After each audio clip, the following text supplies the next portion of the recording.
সবাইকে স্বাগত জানাচ্ছি ZSRM নিবেদিত দেশ সন্ধ্যায়। আমি সোনিয়া হক আপনাদের সাথে আছি এবং আজকে আলোচনার বিষয় রেখেছি নির্বাচনী পর্যবেক্ষক ও গণভোট এই বিষয়টি। আমি শুরুতেই দুটি খবর পড়তে চাই এবং এই বিষয়টি নিয়ে আলোচনা করতে আমাদের সাথে আমাদের অতিথিরাও এরই মধ্যে যুক্ত হয়ে গেছেন। আজ আমার সাথে যুক্ত হয়েছেন ফয়েজ আহমদ, প্রধান উপদেষ্টার সিনিয়র সহকারী প্রেস সচিব, এবং আছেন শরীফুজ্জামান শরীফ, সাবেক ছাত্রনেতা ও রাজনীতি বিশ্লেষক। দুজনকে স্বাগত জানাচ্ছি। এবং আমি বলতে চাচ্ছিলাম যে আজকে একটা খবর আছে, এই খবরটা দিয়ে আমি আলোচনাটা শুরু করতে চাই। যেহেতু নির্বাচনী পর্যবেক্ষকের কথা বলা হচ্ছে, সেহেতু জাতীয় সংসদ নির্বাচন পর্যবেক্ষণের সময় নিরাপত্তা চেয়েছে পর্যবেক্ষক সংস্থাগুলো। পর্যবেক্ষকদের পরিচয়পত্র আগে হস্তান্তর করা এবং এক্ষেত্রে ডিসিদের সহযোগিতা করতে ইসিকে নির্দেশনা দেওয়া সহ বেশ কিছু বিষয়ে অনুরোধ জানান তারা। তাদের এসব দাবির পরিপ্রেক্ষিতে নির্বাচন কমিশন ইসি তাদের জানিয়েছে পর্যবেক্ষকদের প্রত্যেককে আলাদা করে নিরাপত্তা দেওয়ার সামর্থ্য রাষ্ট্রের নেই, সব এলাকায় নিরাপত্তার ব্যবস্থা করা হবে। মঙ্গলবার 2 দফায় ইসির সঙ্গে 77টি পর্যবেক্ষক সংস্থার প্রতিনিধিদের সংলাপে এসব আলোচনা হয়েছে এবং অন্যান্য দাবি আরও আছে। এইসব দাবি ও পরামর্শের মধ্যে রয়েছে অপতথ্য রোধে ইসির প্রয়োজনীয় পদক্ষেপ নেওয়া, গণভোট ও জাতীয় সংসদ নির্বাচন একই দিনে হলে গণনার পদ্ধতি নিয়ে ধারণা দেয়া, ভোটের আগে পরে 10 দিন করে সেনা মোতায়েন রাখা, ভোটের 3 দিন আগে পর্যবেক্ষক সংস্থার প্রতিনিধিদের পরিচয়পত্র দেয়া ইত্যাদি বিভিন্ন বিষয় নিয়ে পর্যবেক্ষকদের সাথে ইসির কথা হয়েছে। কিন্তু ইসির পক্ষ থেকে বলা হয়েছে আসলে প্রত্যেককে আলাদা করে নিরাপত্তা দেওয়ার সামর্থ্য রাষ্ট্রের নেই। পর্যবেক্ষকরা যারা অনেকদিন পরে এত সেন্সিটিভ একটা নির্বাচন পর্যবেক্ষণে তারা আসছেন, দেশে বিদেশে অনেকেই তো আসবেন, তো সেক্ষেত্রে তাদেরকে নিরাপত্তা দেওয়ার বিষয়টি সামর্থ্য রাষ্ট্রের নেই। এটি কি শুরুতেই এক ধরনের দুর্বলতা প্রকাশ পেল কিনা, জনাব ফয়েজ আহমদ? জি, আপনাকে ধন্যবাদ। শরীফ ভাইকে শুভেচ্ছা, যারা দেখছেন তাদেরও শুভেচ্ছা। দেখুন, আপনি শুধুমাত্র বক্তব্যের ধরনের কারণে হয়তো আপনি বলতে পারেন যে পর্যবেক্ষকদের আলাদা করে নিরাপত্তা দেওয়ার সামর্থ্য সরকারের নেই। প্রথমে আমি বলি যে যেই পর্যবেক্ষকরা ইতিমধ্যে নিবন্ধিত হয়েছেন, অনুমোদন পেয়েছেন নির্বাচন কমিশনের তরফে যে আগামী সংসদ নির্বাচন এবং গণভোট পর্যবেক্ষণের জন্য, এই মানুষগুলির অধিকাংশই দীর্ঘদিন নির্বাচন পর্যবেক্ষণ করেননি। খেয়াল করবেন, কারণ আপনি গত 3টি নির্বাচন যারা পর্যবেক্ষণ করেছেন তাদেরকে হায়ার করে নিয়ে আসতে হয়েছে, দেশি বলুন বা বিদেশি বলুন, তারা ছিল পেইড। এমন সব পর্যবেক্ষকদেরকে কেন্দ্রে পাঠানো হয়েছে যারা পর্যবেক্ষণ যাই হোক আর না হোক তাদের মূল অবস্থাই ছিল যে তারা এসে বলবে যে নির্বাচন ভালো হয়েছে, সুষ্ঠু হয়েছে, এসব বলার জন্য। সেই জায়গা থেকে আপনি প্রকৃতার্থেই যদি পর্যবেক্ষণের কথা বলেন, তাহলে এই পর্যবেক্ষকদের কাছে ইমিডিয়েটলি যেটা চ্যালেঞ্জ মনে হবে, যেহেতু আগামী নির্বাচন একটা প্রতিদ্বন্দ্বিতাপূর্ণ নির্বাচন হতে যাচ্ছে, সেহেতু তাদের এক ধরনের আশঙ্কার জায়গা তো তারা বোধ করতেই পারেন। আর নির্বাচন কমিশন যে জায়গাটা কথা বলেছেন যে প্রত্যেককে আলাদা করে দেখুন, নির্বাচন যে সমস্ত পর্যবেক্ষকরা পর্যবেক্ষণ করেন তাদের কিছু ক্রাইটেরিয়া আছে, ধরন আছে। আমরা নিজেরা নির্বাচন কভার করার অভিজ্ঞতা সাংবাদিক হিসেবে যখন করেছি, সেই অভিজ্ঞতা থেকে যদি বলি, তাহলে পর্যবেক্ষকদের কিন্তু কোনো কেন্দ্রে কোনো ভূমিকা থাকে না, ওনারা একদম নীরব দর্শকের ভূমিকা পালন করেন। সেক্ষেত্রে জনে জনে তো আর নিরাপত্তা দেওয়া প্রয়োজন হয় না, সেটা হয়তো বোঝাতে চেয়েছেন। কিন্তু পর্যবেক্ষক টিম যখন এক এলাকা থেকে অন্য এলাকা ভিজিট করবে, সে সময় পর্যাপ্ত নিরাপত্তা সব নির্বাচনী এলাকাতে থাকবেই, এটা খুব স্বাভাবিক। রাষ্ট্র ওই নিরাপত্তাটুকু বিধান করবে। আর ওভারঅল যেহেতু নির্বাচনের সকল কেন্দ্রের নিরাপত্তা সরকার নিশ্চিত করবে, সেক্ষেত্রে ওই পর্যবেক্ষক তো কেন্দ্রের মধ্যেই থাকবেন। সুতরাং তার জন্য আলাদা করে একজন সঙ্গে গানম্যান দাঁড় করিয়ে দেওয়ার মতো বাস্তবতা তো নিশ্চয়ই নেই। সেই জায়গা থেকে হয়তো বলেছেন যে একদম ইন্ডিভিজুয়াল লেভেলে নিরাপত্তা দেওয়ার সক্ষমতা রাষ্ট্রেরও নেই। এখন হাজার হাজার পর্যবেক্ষক থাকবেন, প্রত্যেককে যদি বলা হয় যে একজন করে গানম্যান দিতে হবে আমার পর্যবেক্ষক, ইভেন এই বাস্তবতা নেই। কিন্তু আমি যেটা বলছিলাম, ওই যে কনসার্নটা, তারা তো একটা প্রতিদ্বন্দ্বিতাপূর্ণ নির্বাচন হবে এটা প্রত্যাশা করছেন, সেই আলোকে বলছেন আর কি যে আমরা কোনোভাবে আক্রান্ত হই কিনা।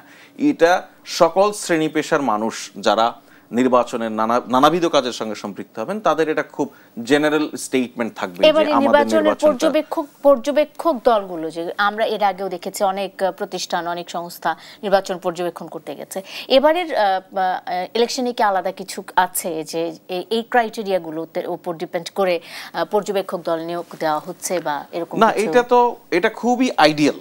এটা যে এবারই নতুন করে প্রত্যেকটা নির্বাচনে এই ক্রাইটেরিয়াগুলি থাকে, মোটামুটি হয়তো একটু এদিক ওদিক হয়, সেটা হচ্ছে পর্যবেক্ষণ যে করবেন তার নিরপেক্ষতাটা নিশ্চিত করতে হয়। কোনো দলীয় পরিচয় আছে, দলীয় কর্মকাণ্ডের সঙ্গে জড়িত এরকম সংগঠন বা এরকম ব্যক্তি নির্বাচন পর্যবেক্ষণের জন্য উপযুক্ত হন না। এই ক্রাইটেরিয়াগুলি একদম, এটা হলো বেসিক, একদম মেইন। এর বাইরে নানান ধরনের তার প্রফেশনালিজমের নানান জিনিস তাকে প্রমাণ করতে হয় পর্যবেক্ষণের তালিকায় অন্তর্ভুক্ত হওয়ার জন্য, সেগুলি তো করেই তারা হন। সেসব করেই তারা হবেন। এবং পর্যবেক্ষকরা তো ভোট কেন্দ্রে পার্টিকুলারলি কোনো রোল প্লে করেন না। উনি কোনো ভোটারের সঙ্গে কথা বলতে পারেন না, উনি কোনো ইলেকশন অফিসিয়ালের সঙ্গে কথা বলতে পারেন না, ল এনফোর্সমেন্ট এজেন্সি যারা অ্যাপয়েন্টেড থাকবে, ডেপ্লয়েড থাকবে, তাদের সঙ্গে কথা বলতে পারেন না। উনি শুধু অবজার্ভ করবেন, কেন্দ্রে যা দেখেছেন শুধু তাই রিপোর্ট করবেন। এর ফলে যেটা হবে যে প্রকৃত চিত্রটা আসলে উঠে আসবে তাদের রিপোর্টের মধ্যে দিয়ে। সেটা নির্মোহভাবে, সেটা নির্দলীয় মনোভাব নিয়ে করাটাই যৌক্তিক এবং তাই করবেন, এটা আমরা বিশ্বাস করি। কারণ অনেক স্ক্রুটিনির মধ্য দিয়েই এই পর্যবেক্ষক সংস্থাগুলি ইতিমধ্যে নিবন্ধিত হয়েছে। সবচেয়ে আশার বিষয় হচ্ছে আগামী নির্বাচন এবং গণভোট নিয়ে পর্যবেক্ষণের ক্ষেত্রে ইতিমধ্যে দেশি এবং বিদেশি প্রচুর সংগঠন, সংস্থা, দেশ, আন্তর্জাতিক সংগঠন আগ্রহ দেখাতে শুরু করেছে, আগ্রহ দেখাচ্ছে, নিবন্ধিত হচ্ছে। এর ফলে আগামী নির্বাচন নিয়ে যে শুধু বাংলাদেশ নয়, বহির্বিশ্বেও এই নির্বাচন সম্পর্কে যে বিষয়ে যে প্রচুর আগ্রহ তৈরি হয়েছে এটা প্রমাণ করে। এই আগ্রহ যখন বিদেশি, ধরুন কমনওয়েলথ আগ্রহ দেখাচ্ছে, ইউরোপিয়ান ইউনিয়ন আগ্রহ দেখাচ্ছে, এর বাইরে বহু দেশ থেকে তো আগ্রহ দেখাচ্ছে বিভিন্ন সংগঠন। এর ফলে এই প্রচুর পর্যবেক্ষকের উপস্থিতি কিন্তু একটা জিনিস নিশ্চিত করে যে ভোটে জাল জালিয়াতি করার যাদের কোনো সম্ভাবনা তৈরি হয় বা যারা চেষ্টা করেন তারা কিন্তু নিবৃত করেন নিজেদেরকে, কারণ তাদের দলীয় পরিচয় প্রকাশ পাবে। সুতরাং এটা ইটসেলফ, এটাও একটা চেক অ্যান্ড ব্যালেন্স তৈরি করে। কিন্তু যখন আপনার পর্যবেক্ষক যার লোক নির্বাচন করছেন যারা, সব যখন মিলেমিশে একাকার হয়ে যান, তখন সেটা একটা সুষ্ঠু বা সুন্দর ভোটের জন্য ভালো পরিবেশ নয়। আমরা আশা করি একটা সুষ্ঠু সুন্দর পরিবেশে আগামী সংসদ নির্বাচন এবং গণভোট অবশ্যই আমরা প্রত্যেকে এটা প্রত্যাশা করি। ফয়েজ আহমদ, আপনাকে এই অংশে একটু থামাতে চাই, আমি চলে যেতে চাই শরীফুজ্জামান শরীফ আপনার কাছে। আমরা জানি যে বাংলাদেশে এর আগে 3টি গণভোট হয়েছে এবং গণভোট হলেও জাতীয় সংসদ নির্বাচনের দিনে যে গণভোট আয়োজনের কোনো নজির আমরা কখনোই পাইনি। জাতীয় সংসদ নির্বাচন ইটসেলফ একটা বড় নির্বাচন এবং এটি বহুদিন পরে একটা সুষ্ঠু নির্বাচনের দিকে এগিয়ে যাচ্ছি, আমরা এটাই প্রত্যাশা করছি, এটাই আমরা ধারণা করছি। সেক্ষেত্রে মানে কোনো অভিজ্ঞতা ছাড়াই সরাসরি বড় পরীক্ষায় বসতে হচ্ছে এক রকমের নির্বাচন কমিশনকে, এটাই বলা যায়। একই দিনে বড় ভোট এবং একই দিনে গণভোট, এই দুটি মিলিয়ে আসলে ইসির সামনে একটা বড় পরীক্ষা এবং সেই সাথে প্রবাসী ভোটও তো আছে। সব কিছু মিলিয়ে ইসির যে সক্ষমতা বা নির্বাচন আয়োজনে নির্বাচন কমিশনের যে সক্ষমতা, এটিকে আপনি কিভাবে বিশ্লেষণ করছেন? আপনাকে ধন্যবাদ, দর্শক শ্রোতাদেরকে ধন্যবাদ, আমার সাথের আলোচককে শুভেচ্ছা। নির্বাচনের মূল কাজটা করে নির্বাচন কমিশন, কিন্তু আমাদের এখানে নির্বাচন কমিশন কখনোই একাধিকবার একই কমিশন দায়িত্ব পালন করে না। সুতরাং এই জায়গাটায় অভিজ্ঞতার একটা প্রশ্ন উঠেছিল। একবার বলা হয়েছিল যে আগে স্থানীয় সরকার নির্বাচন করার ভেতর থেকে তাদের অভিজ্ঞতা পরীক্ষা করার পরে তারপরে জাতীয় নির্বাচন করলে তারা তাদের ত্রুটিগুলোকে ফাইন্ড আউট করবে এবং তারপরে জাতীয় নির্বাচনে তাদের জন্য সুবিধা হবে। তখন আমরা অনেকেই এটার সমালোচনা করে বলেছিলাম যে যদি দেখা যায় যে স্থানীয় সরকার নির্বাচনের যে আয়োজন সেখানে তারা উত্তীর্ণ হলেন না, তাহলে কি এই কমিশনকে বাতিল করে আবার নতুন কমিশন আনা হবে?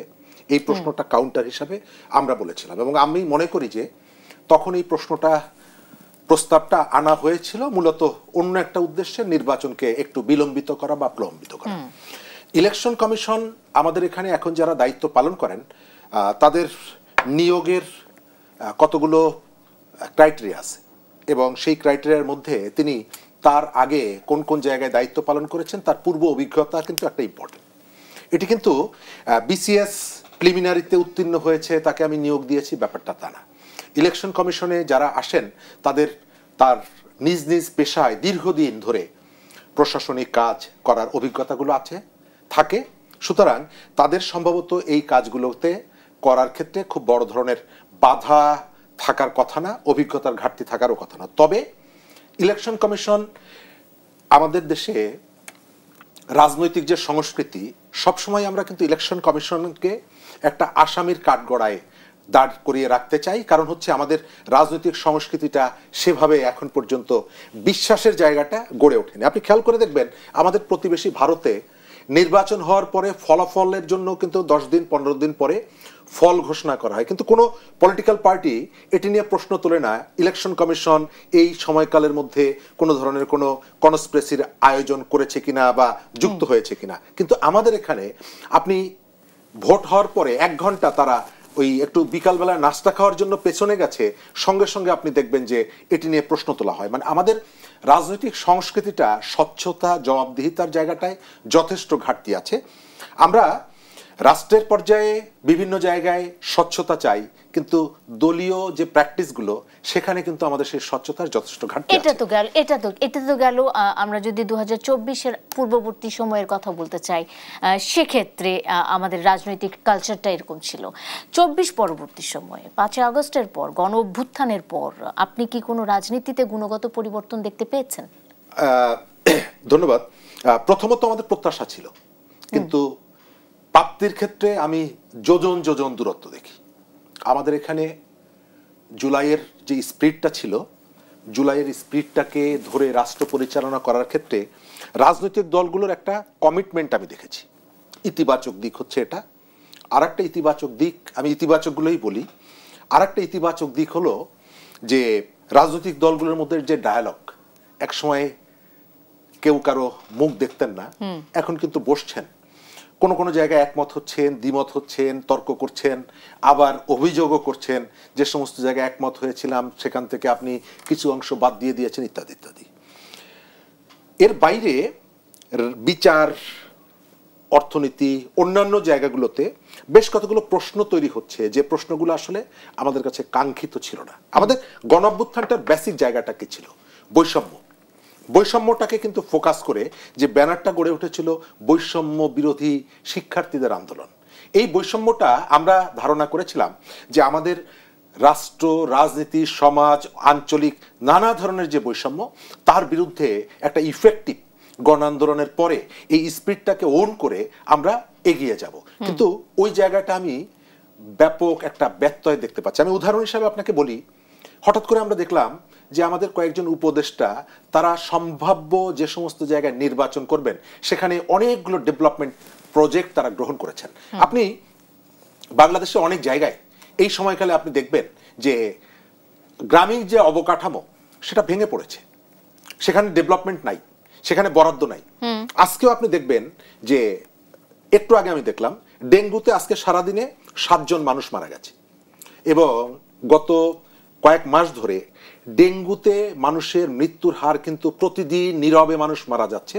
কিন্তু শহর বা যে সমস্ত জায়গাগুলোতে এই ঘটনাগুলো হয় সেই জায়গাগুলোতে আমরা কি ওই ধরনের দৃশ্যমান কোনো পদক্ষেপ নিয়েছি? আমাদের স্বাস্থ্য মন্ত্রণালয়ের যে ধরনের ভূমিকা নেই। বৈষম্যের জায়গাটায় এই যে কাজটি করলেন যে উপদেষ্টারা, তাদের কাছে, এবং তাদেরকে তো আমি কমান্ডার মনে করি। বৈষম্য বিরোধী আন্দোলন, গণ অভ্যুত্থানের তারা এক একজন কমান্ডার ছিলেন, নো ডাউট, ঠিক আছে, অবশ্যই। কিন্তু তাদের এই যে ইনিশিয়েটিভটা, তাদের ক্ষমতাকে ব্যবহার করে এই যে কাজটি করলেন, এটা কি ইথিক্যাল? এটা এর ফলে কি তাদের উপর মানে সাধারণ জনগণের যে আস্থা সেটি কি কমছে কিনা? অবশ্যই কমছে, অবশ্যই কমছে। আমি এই প্রশ্নটি রেশ রেখে একটা বিরতিতে যেতে চাই, কারণ বিরতির পরে সে ফয়েজ আহমদ আপনার কাছেই জানতে চাইবো যে প্রায় 3টি এলাকাতে আমরা রিসেন্টলি দেখেছি ঢাকা 10 আসন সহ সেখানে একজন উপদেষ্টার নির্বাচন করার কথা রয়েছে, এবং আরো 2টি এলাকা, আরো 2টি আসনে বিশাল বরাদ্দ, এবং এর আগেও অনেক খানিক বরাদ্দ হয়েছে বেশ কিছু জায়গাতে। এটি কেন আমি একটু আপনার কাছে জানতে চাইবো। দর্শক, ZSRM নিবেদিত দেশ সন্ধ্যায় একটা বিরতি নিয়ে ফিরছি, এখনই সঙ্গে থাকুন। বিরতির পর স্বাগত আরেকবার। দেখছেন ZSRM নিবেদিত দেশ সন্ধ্যা, আমি সোনিয়া হক আপনাদের সাথে আছি। নির্বাচনী পর্যবেক্ষক ও গণভোট নিয়ে আলোচনা করছিলাম। আমরা আলোচনায় ফিরতে চাই।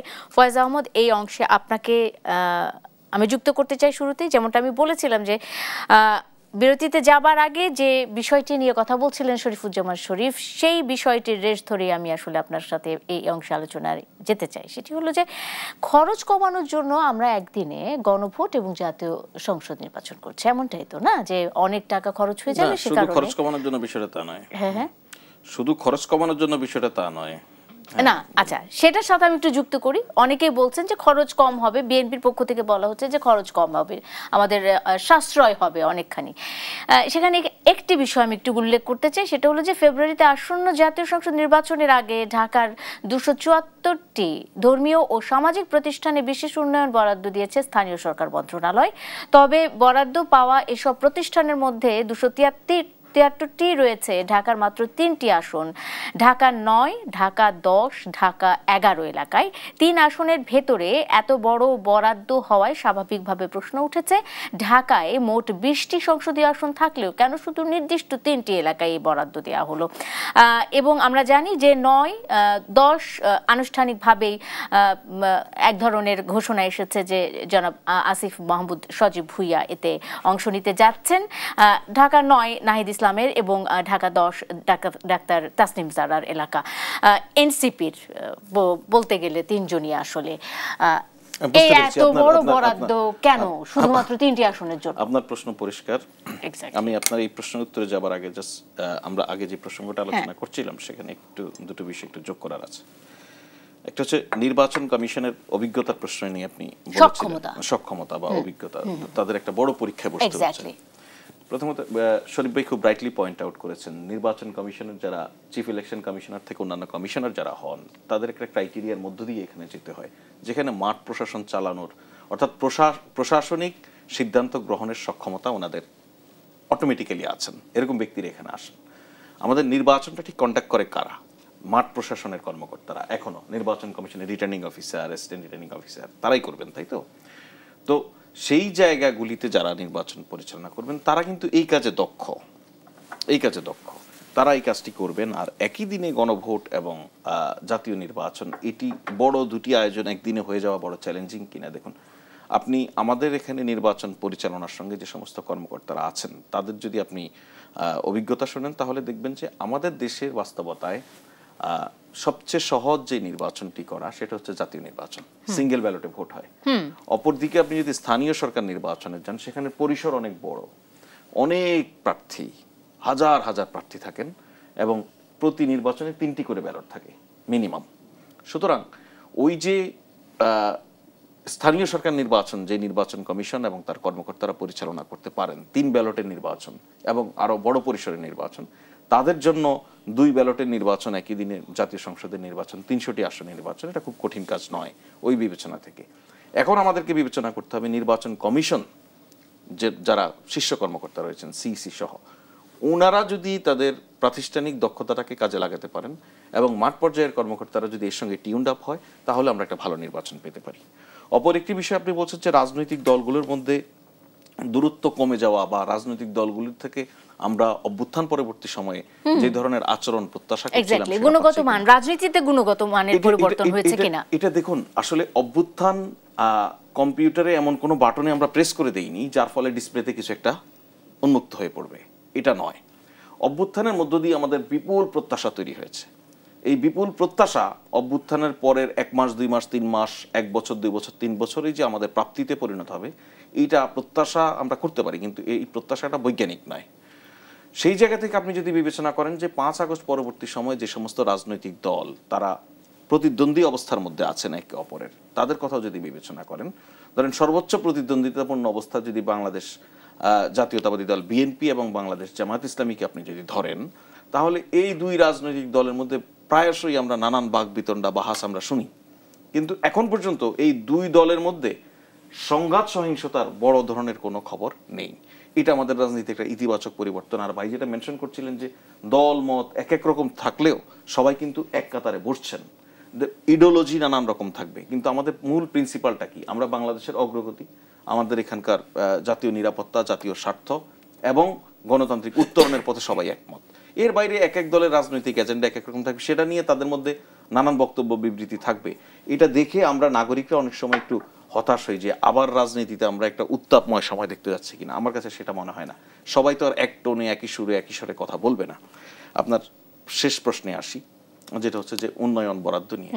উন্নয়ন বরাদ্দের ক্ষেত্রে আপনি খানিকটা একটু গুলিয়ে ফেলেছেন যে নির্বাচনে বাজেট বা এটা এই বাজেট কমানোর জন্য ওখানে আবার এত বাজেট, এটা আলাদা, একদম আলাদা আলাদা খাত। এখন আমি আপনাকে এতটুকু বলতে পারি, আমি যতটুকু জানি সেটা হচ্ছে উপদেষ্টা এটার বিষয়ে যে জবাব দিয়েছেন, উনি বলেছেন যে এই বরাদ্দগুলি কিন্তু আবেদনের প্রেক্ষিতে হয়। খেয়াল করবেন, এই আবেদনগুলি যে এলাকার আবেদনের কথা বলছেন, এই আবেদনগুলি গত অক্টোবর বা তারও আগে থেকে আসা আবেদন, সেই আবেদনের প্রেক্ষিতে রেসপন্স হওয়া। সো রেসপন্স হওয়া জায়গাগুলিতে এখন কোন কোন জায়গার আবেদন আছে সেটা বিশ্লেষণ করে সেখানে বরাদ্দ দেওয়া হচ্ছে। আমরা বৈষম্যের কথাটা তুলি, খুব লজিক্যাল, আমি বৈষম্য হোক সেটা চাই না, কিন্তু লজিক্যাল। কিন্তু কথা হচ্ছে, ধরুন ঢাকা 8 কোনো আবেদনই করলো না, এখন ঢাকা 10 আবেদন করে সেখানে বরাদ্দ হলো, এখন ঢাকা 8 যদি বলে যে আমার সঙ্গে বৈষম্য হয়েছে, এটা খুব লজিক্যাল না। কিন্তু আমি আলটিমেটলি যদি আবেদন হয়ে থাকে কিন্তু নির্বাচনী এলাকা একটিতে দেওয়ার একটা উদ্দেশ্য প্রণোদিতভাবে দেয়া, অন্যটিতে না দেয়া, এরকম যদি কোনো ঘটনা ঘটে থাকে তাহলে সেটা অন্যায়। তো সেক্ষেত্রে আপনি আরো ডিটেইলে এটার এই বৈষম্য, যেটা আপাত দৃষ্টি আমাদের কাছে বৈষম্য বলে মনে হচ্ছে, এই বৈষম্যের প্রকৃত কারণ কি, আমার মনে হয় আপনি মন্ত্রণালয়ে খবর নেন, ওই পার্টিকুলার সংশ্লিষ্ট উপদেষ্টার সঙ্গে কথা বলেন, ওনারা আরো পরিষ্কার করতে পারবেন। আমি শরীফুজ্জামান শরীফ, আপনি এই বিষয়টিতে ছিলেন, আপনি কি যুক্ত করতে চান? আমার বিরতির তো সময় হয়ে গেছে, আপনি কি যুক্ত করতে চান এই বিষয়টির সাথে কোনো কিছু? প্রথমত আমরা যে প্রশ্নটা তুলেছি, এই প্রশ্নটা নানা জায়গা থেকে উঠেছে। আমি এই প্রশ্নটা ফয়েজকে তুলে বিব্রত করতে চাই না, তবে একজন পলিটিক্যাল অ্যাক্টিভিস্ট হিসাবে আমি এই প্রশ্নের উত্তরে সন্তুষ্ট না। এই কারণে সন্তুষ্ট না যে আপনি একেবারে নির্দিষ্ট হাসনাত আব্দুল্লাহ যেখান থেকে নির্বাচন করবেন সেখানকার সেই আসনে প্রচুর বরাদ্দ, মুরাদনগর। আপনি এই অনুষ্ঠানের যারা দর্শক, আপনি যদি তাদেরকে সরাসরি ফোন করার সুযোগটা দিতেন, তাহলে আমার ধারণা অনেকেই বলতেন যে তার এলাকায় বরাদ্দের অভাবে রাস্তাটা এতটাই ব্যবহারের অনুপযোগী হয়ে পড়েছে যে তার সন্তান স্কুলে যেতে পারছে না। তার এলাকায় এই যে সার্ভিস সেক্টরগুলো এতটাই বেহাল অবস্থা যে সরকারি অর্থ বরাদ্দের অভাবে হচ্ছে না। এক, দ্বিতীয়ত হচ্ছে যে আমরা একটা গুণগত পরিবর্তন চেয়েছিলাম। কারণ শরীফ ভাই, আমি জাস্ট আপনাকে আমি একটু ইন্টারাপ্ট করি।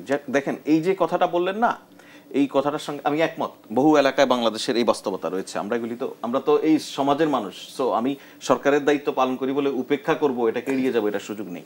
একই সঙ্গে এটা খুব যৌক্তিক। আপনি ওই যে জায়গাটা বলছিলেন না, যে আপনারা স্থানীয় সরকার নির্বাচনটি আগে হওয়ার ক্ষেত্রে আপনারা পলিটিক্যাল পার্টিগুলি বলেছেন যে এটা এখন প্রয়োজন নেই। আপনি স্থানীয় সরকার যে নির্বাচন যখন হবে না, স্থানীয় আমাদের যেই পরিষদগুলি আছে সেগুলি যখন নির্বাচিত প্রতিনিধি থাকবে না, এই সংকটটা প্রকট হবে। সেই সংকটটা আমরা কিন্তু ফেস করছি। তো সেই জায়গা থেকে কিছু কিছু লোক যখন এগিয়ে এসে কিছু কিছু জায়গা আবেদন করছে, সেগুলি মূল্যায়ন হচ্ছে। আমি ওভারঅল বলছি, আমি আপনাকে সন্তুষ্ট অসন্তুষ্ট করার বিষয় না, ফ্যাক্টের জায়গা বলছি। ওভারঅল বলছি, সেটা প্রকৃত চিত্র জানার জন্য আপনি ওই জায়গায় দেখতে হবে আবেদন আছে কি নাই। শরীফ ভাই, তো বিরতিতে যাব, খুব দ্রুত শেষ করতে হবে এই অংশে। আমি আজকে দেখলাম যে সরকারের পক্ষ থেকে একটা সিদ্ধান্ত জানানো হয়েছে। আমি যে গুণগত পরিবর্তনের কথা বলছিলাম, যে দুদকে যারা দায়িত্ব পালন করছেন তাদের সবাইকে আয় ব্যয়ের হিসাবটা দিতে হবে। এটি খুবই প্রশংসনীয় একটা কাজ, কারণ স্বচ্ছতা নিশ্চিত করার জন্য এই ধরনের কতগুলো ইনিশিয়েটিভ থাকা দরকার। তো একই সঙ্গে আমরা কিন্তু সরকারের একটা অঙ্গীকার ছিল যে উপদেষ্টা পরিষদে যারা আছেন তারা তাদের সম্পদের হিসাবটা দেবেন। 1 বছর পেরিয়ে গেছে, আমরা কিন্তু পাইনি। 1 মাস পর পর দেওয়ার কথা ছিল, এবং এটি বাধা দেওয়ার আওয়ামী লীগ এসে বাধা দিয়েছে, বিএনপি এসে বাধা দিয়েছে, ব্যাপারটা তা না। এটা হচ্ছে একেবারে আন্তরিকতার বিষয়। তো কতগুলো জায়গায় আমাদের প্রত্যাশার জায়গাটা হচ্ছে, আমরা ডক্টর ইউনূসের পেছনে শাহজাহান খানকে দেখিনি বলে আমাদের প্রত্যাশা ছিল যে আমরা আরো একটু ইফেক্টিভ কতগুলো ইনিশিয়েটিভ সরকারের কাছ থেকে পাবো। তার পেছনে ওই গাবতলীর অমুক দখলদার ছিল না, তমুক জায়গার ছিল না, সেই কারণে আমাদের প্রত্যাশাটা ছিল যে কতগুলো জায়গায় মানুষের সরাসরি সাধারণ মানুষ যারা গত কয়েকদিন ধরে পত্রপত্রিকা আসছে সার নিয়ে সংকট, আমাদের যে আলোচনাগুলো আপনি দেখবেন, মিডিয়ার যে আলোচনা, আপনি প্রান্তিক মানুষের ইস্যুগুলো থেকে আমরা একটু শহরের ইস্যুগুলো নিয়ে কথা বলতে বেশি পছন্দ করি, এবং সেই জায়গাটায় যাচ্ছি। কিন্তু তার অর্থ কি এই যে প্রান্তিক মানুষের কোনো ধরনের কোনো সমস্যায় তারা পড়ছে না? নিশ্চয়ই না। আপনি দেখছেন রাজনৈতিক সংস্কৃতির পরিবর্তন, আপাতত আমরা শান্ত দেখছি, কিন্তু ভেতরে ভেতরে আমরা কিন্তু জানতে পারছি যে এক পলিটিক্যাল পার্টি সরকারের উপদেষ্টাদের টেলিফোনের আড়ি পেতে তথ্য সংগ্রহ করছে, তারা কার সঙ্গে যোগাযোগ করছে, এই সংস্কৃতিটার কি আমরা কন্টিনিউ হবে, এটি ফিরে আসবে, এটাকে আশা করেছিলাম? না। সংঘাতে তারা জড়াচ্ছে না, তার মানে এই না যে সংঘাতে জড়াবে না। আমি এই প্রশ্নটা কিন্তু শেষের একেবারে প্রশ্ন আমি লিখে রেখেছি, আমি আপনার কাছে প্রশ্নটা করব একটা ছোট্ট বিরতির পরে এসে আমি অবশ্যই আপনাদের দুজনের কাছে জেনে নেব। দর্শক, ZSRM নিবেদিত দেশ সন্ধ্যায় আর একটা বিরতি নিচ্ছি, ফিরছি এক্ষুনি, সঙ্গে থাকুন। স্বাগত আরেকবার, দেখছেন ZSRM নিবেদিত দেশ সন্ধ্যা। সোনিয়া হক আপনাদের সাথে আছে। নির্বাচনী পর্যবেক্ষক ও গণভোট নিয়ে কথা বলছিলাম আমরা শেষ মুহূর্তে প্রায় চলে এসেছি। আমি শুরুতেই চলে যেতে চাই শরীফুজ্জামান শরীফ, আপনাকে একটি প্রসঙ্গ ছিল যে বিএনপি এবং জামাতে ইসলামের মধ্যে আমরা প্রায়শই এখন বাগবিতণ্ডা দেখছি। প্রায় 2-2.5 দশক ধরে তারা একে অপরের মিত্র ছিল এবং রাজপথের লড়াই আর ভোটের হিসাব মিলিয়েছে তারা একসঙ্গে, আমরা দেখেছি। কিন্তু জুলাই অভ্যুত্থানের পর এবং তাদের পরিস্থিতি পাল্টে গিয়েছে এবং সব হিসেবেও পাল্টে গেছে। আসন্ন জাতীয় সংসদ নির্বাচনে এই দুটি দল এখন পরস্পরের প্রধান প্রতিদ্বন্দ্বী। অনেকে আশঙ্কা করছেন, ফয়জা আহমদ যেমনটা বলেছেন, যে এটা একটা মানে সুখের খবর যে এখন পর্যন্ত তাদের মধ্যে কোনো রকমের আমরা সংঘাত দেখতে পাচ্ছি না। নির্বাচনের আগ পর্যন্ত কি এই পরিস্থিতি বজায় থাকবে বলে আপনার মনে হয় কিনা? শরীফুজ্জামান, আমাদের প্রত্যাশা হচ্ছে এই পরিবেশটা বজায় থাকুক, কিন্তু বাস্তবতা হচ্ছে এই পরিবেশ থাকবে না। এখানে পুরো ব্যাপারটাই হচ্ছে পাওয়ার। আমাকে ক্ষমতা নিতে হবে এবং তার জন্য যে আমার যে প্রতিপক্ষ তাকে আমাকে যেভাবে পারি পর্যদস্ত করতে হবে। আপনি সোশ্যাল মিডিয়া দেখবেন পরস্পরের বিরুদ্ধে কি আক্রমণটা হচ্ছে। গত 15 বছর বাংলাদেশের পলিটিক্সে সব থেকে বেশি নির্যাতনের শিকার হয়েছে বিএনপি, অথচ আপনি দেখবেন এই সময়কালে বিএনপির একজন নেতাকে টার্গেট করে তাদের চরিত্র হনন, নানা রকমের অভিযোগগুলো আনা হচ্ছে। জিজ্ঞেস যদি করা হয় যে বিএনপিকে যেভাবে আপনি সমালোচনা করছেন, চাঁদাবাজের দল ইত্যাদি ইত্যাদি, কারা করছে? যারা একসময় বিএনপির সঙ্গে জোট করেছে, একসাথে সরকার চালিয়েছে, আন্দোলন করেছে। তাহলে এই যে বিএনপি চাঁদাবাজদের দল হয়ে গেল, এই অভিযোগটা আপনি এখন কেন আনছেন, তখন কেন আনেননি?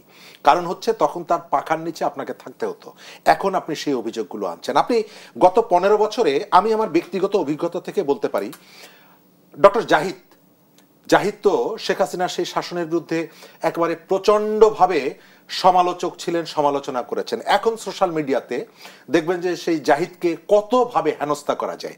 মোস্তফা খন্দকার এনটিভির সাংবাদিক, আমি গত 10-15 বছরে তারকে দেখেছি, সে প্রচুর লেখালেখির ভেতর থেকে আওয়ামী লীগের দুঃশাসন, দুর্বিনীত শাসন মানুষের সামনে তুলে ধরেছে। তার নামে মামলা দিয়ে তাকে নানাভাবে হেনস্থা করা হচ্ছে। শাহেদ আলম, তার কি কোনো ভূমিকা নেই? এই মানুষগুলোর কোনো ভূমিকা নেই? সেই ভূমিকাগুলোকে আপনি এখন অস্বীকার করছেন কেন? শুধুমাত্র রাজনৈতিক কারণে। তো এই যে ট্যাগিং এর যে রাজনীতি, ট্যাগ করার যে রাজনীতি, 29 জুলাই কারফিউ ব্রেক করে প্রেস ক্লাবের সামনে থেকে প্রথম যে মিছিলটি বের হয়, উদিচির নেতৃত্বে সংস্কৃতি কর্মীরা মিছিলটি বের করে। এখন সেই উদিচিকে আপনি ট্যাগ করছেন রয়ের এজেন্ট, ভারতের দালাল। বামপন্থীদেরকে আপনি ট্যাগ করছেন রয়ের এজেন্ট, ভারতের দালাল। আওয়ামী লীগের যে বক্তব্যটা ছিল, আওয়ামী লীগ আপনি যদি না করেন তাহলে আপনি মুক্তিযুদ্ধের শত্রু।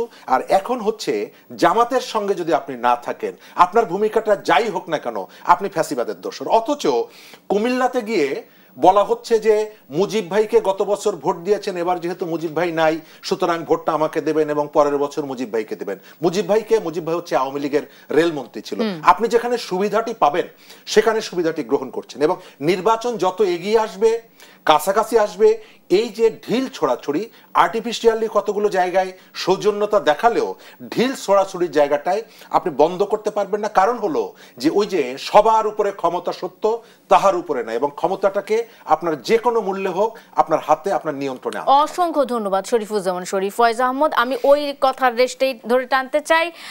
এই যে ঢিল ছোড়াছড়ির রাজনীতি কিংবা কাদা ছোড়াছড়ির রাজনীতি, এটি শেষ পর্যন্ত আসলে আমাদেরকে সংঘাতের রাজনীতির দিকে নিয়ে যাবে কিনা, খুব সংক্ষেপে জানতে চাই আপনার কাছে। এখানে আমি একদম পরিষ্কার করে খুব ছোট্ট করে বলি, সেটা হচ্ছে 5 আগস্ট পরবর্তী বাংলাদেশের রাজনৈতিক প্রেক্ষাপটটা একটু ডিফারেন্ট। 5 আগস্ট পরবর্তী রাজনীতিতে এসে যেই রাজনৈতিক দলগুলি এখানে সক্রিয়তার সঙ্গে কাজ করছে, তাদের মধ্যেকার যে নৈকট্য বা দূরত্ব বলেন, সেটা কতটুকু নৈকট্য আর কতটুকু দূরত্ব, এটা সম্পর্কে আমরা পুরো জাতি অবগত। এই প্রত্যেকটি রাজনৈতিক দল, আমি বোধ করি তারা জানেন যে তাদের সীমানাটাই ঠিক কোন পর্যন্ত। কিন্তু আমরা যদি একই সঙ্গে অল অফ এ সাডেন এসে আমরা এটা প্রত্যাশা করি যে সবগুলি রাজনৈতিক দল, রাজনৈতিক নেতৃত্ব এবং পলিটিক্যাল বিহেভিয়ারে হঠাৎ করে আকাশ পাতাল একটা পরিবর্তন চলে আসবে, সেটা আমি পলিটিক্যাল সায়েন্সের দৃষ্টিকোণ থেকে মনে করি না যেটা ওয়াইজ আমরা মনে করব।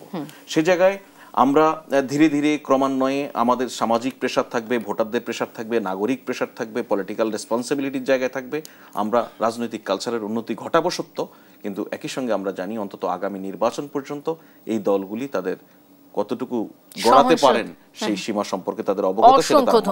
অসংখ্য ধন্যবাদ ফয়েজ আহমদ এবং শরীফুজ্জামান শরীফ, দুজনকে ধন্যবাদ জানিয়ে আজকের মতো শেষ করতে চাই। দর্শক, এই ছিল আজকের ZSRM নিবেদিত দেশ সন্ধ্যায়। আপনাদেরও ধন্যবাদ।